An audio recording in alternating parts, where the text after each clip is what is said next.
کیونکہ سورج اور چاند بھی فانی ہیں. آخری دن جب آنے کا ہوگا تو قرآن نے کہا کہ جب شمس کوورت سورج کو لپیٹ لیا جائے گا. اس نے یہ بھی کہا کہ جمع شمس والقمر سورج اور چاند جو ہے بے نور ہو جائیں گے اور جمع کر لیا جائے گا. نظام عالم وقت سمے وہ گھڑی گھنٹے کی جنتری سے آزاد ہو جائے گا. اور یہ کہنے میں کوئی حرج نہیں سمجھتا کہ وقت جو ہے اس کے پاؤں میں بیڑیاں ڈال دی جائے گی, وہ نہ گزر سکے گا نہ سرک سکے گا. اس لحاظ سے یوم الآخرت ہے. یوم القیامہ قرآن مجید میں جو لفظ استعمال کیا اس کے معنی ہوتے ہیں خدا کے سامنے کھڑا ہونا, اپنے مالک کے سامنے کھڑا ہونا, اس لیے یوم القیامہ ہے.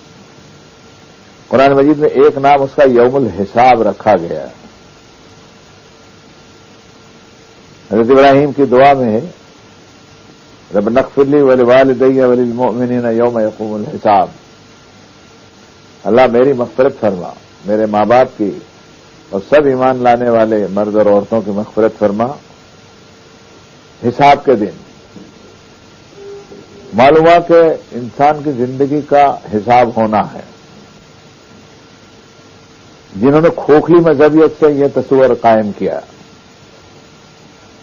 کہ چند رسمیں انہوں نے کر لی اور اپنے دل کو انہوں نے مطمئن کر لیا, یہ طریقہ صحیح نہیں. انبیاء اور مرسلین نے عقیدے کی اصلاح کی, انسانوں کی سوچ کے دھارے میں اصلاح کی, اس کے عقل اور دماغ کا صحیح استعمال کرنے کا اسے سلیقہ سکھایا. کوئی ذی ہوش انسان اس بات کا انکار نہیں کر سکتا ایسی بنی سوری دنیا میں اللہ تعالیٰ کسی شخص کو زندگی گزارنے کا 40, 50, 60, 70, 80 سال کا موقع دے اور اس کے اچھے بھلے کاموں کا حساب نہ لے, اس کو اپنے دربار میں کھڑا کر کے پوچھے نہیں کہ تو کر کے کیا آیا. اس بات کو ساری انسانیت نے سوچنا ہے. سلام ہو محمد رسول اللہ صلی اللہ علیہ وسلم پر کہ جس آسمانی کتاب کو نسل انسانی کے لوگوں کے سامنے آپ نے پیش فرمایا اس میں اس سبجیکٹ کو, اس وشے کو اتنی تفصیل سے بتایا گیا ہے کہ میں چند منٹوں میں کیا آپ کو بتا سکوں. ایک دشا نردیشن دے سکوں گا, اللہ چاہے تو ایک رخ بتا سکوں گا, لیکن اصل آخرت کے دن کی کیفیت کو سمجھنے کے لیے آپ کو قرآن مجید سمجھ کر پڑھنا پڑے گا. جب آپ معنی سے قرآن شریف پڑھیں گے تو انشاءاللہ تعالی آپ کا ذہن بنے گا. آج کی اس مختصر مجلس میں آپ کا خادم یہ عرض کرتا ہے کہ یوم القیامہ اس لیے ہے کہ آپ کو ہم کو کھڑا ہونا ہے. پہلا انسان جس کو زمین کے اوپر بھیجا گیا وہاں سے لے کر آخری پیدا ہونے والے انسان تک سارے انسانوں کو موت کی منزلوں سے گزارنے کے بعد آخرت کا دن ہوگا. پھر کوئی انسان کی پیدائش کے سلسلے کو جاری نہیں رکھا جائے گا. اس لیے کہ حساب کے موقع کے اوپر ان سارے انسانوں کا اکٹھا ایک میدان میں, ایک وقت میں, ایک آخری دن میں, ایک قیامت کے دن میں جمع ہونا ضروری ہے. پیچھے اب بہی کھاتا چالو نہیں. انسانی زندگی جو ہے اس کے حساب کے بارے میں قرآن نے کہا کہ کل انسان الزمناہ طائرہ فی عنقہ ونخرج لہ یوم القیامۃ کتابا یلقاہ منشورا اقرأ کتابک کفی بنفسک الیوم علیک حسیبا.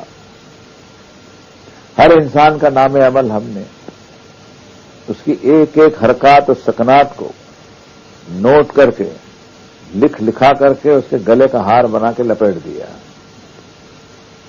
اور قیامت کے دن ہم اس کو کھلی ہوئی کتاب کی شکل میں اس کے سامنے رکھیں گے.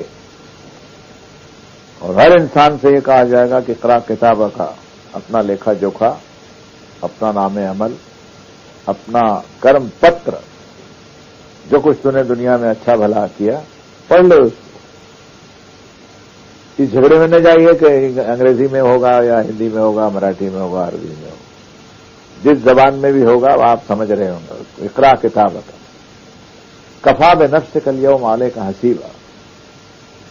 آج اس آخرت دن میں انسان تیرا حساب کرنے کے لیے تو خود کافی ہے. تو ہی بتا کہ تیرے ساتھ انصاف کی اس عدالت کے اندر کیا معاملہ کیا جائے. تو آپ سمجھ گئے ہوں گے کہ یوم الآخرہ اس لیے ہے کہ آخری دن ہے، اس کے بعد دن نہیں. جو دن ہے وہ ساکت ہے، کھڑا ہے. یوم القیامہ اس لیے ہے کہ قیامت کا دن ہے. یوم الحساب اس لیے ہے کہ اس دن اکاؤنٹ کی چیکنگ کا دن. آپ بھی حساب کرتے ہیں. کسی دانشور نے کہا، گجراتی کا مقولہ ہے لیکن ہر زبان والے سمجھ جائیں گے، ویپاری حساب میں مار کھائے، کاروباری آدمی حساب میں مار کھاتا ہے. دینی اور مذہبی زندگی کے اندر بھی آدمی کو اپنا حساب کرنا چاہیے. اس لیے بعض اہم لوگوں نے یہ کہا، داعیان حق نے، کہ حاسبو قبل ان تحاسبو، اپنا حساب کر لو اس سے پہلے کہ تمہارا حساب کرو. آج کے تاجر لوگ اس مرم کو اور اس فلسفے کو خوب سمجھتے ہیں کہ سیل ٹیکس کی تاریخ ہو، انکم ٹیکس کی ہو، ویلتھ ٹیکس کے بارے میں ہو، افسر کے پاس جانا ہے تو بہی کھاتوں کی چیکنگ شروع کرتا ہے، اپنے حساب کو چیک کرتا ہے. یہ ایک فطری چیز ہے. جس کو یہ یقین ہو جائے کہ اس کو اپنے رب کے سامنے کھڑا ہونا ہے. قرآن نے کہا، وَلِمَنْ خَافَ مَقَامَ رَبِّهِ جَنَّتَانِ، جو شخص بھی اپنے رب کے سامنے حساب کے دن کھڑا ہونے سے ڈر گیا، اس کے لیے اللہ نے 2 جنتیں رکھی ہے. انسانی زندگی صرف یہی دنیا کی زندگی نہیں ہے. جنہوں نے یہ سمجھ لیا ان کا فیصلہ غلط ہے. پیدائش کی منزل میں آئے، بچپن تھا، پھر کشور اوستھا میں آئے، پھر جوانی میں آئے، پھر 40 سال کی عمر میں آئے. 40 سال کے بعد میں انسانی عمر کا ڈھلوان ہے، نیچے کو ہے. اس لیے قرآن نے کہا، حتی اذا بلغ اشدہ بلغ 40 سنہ،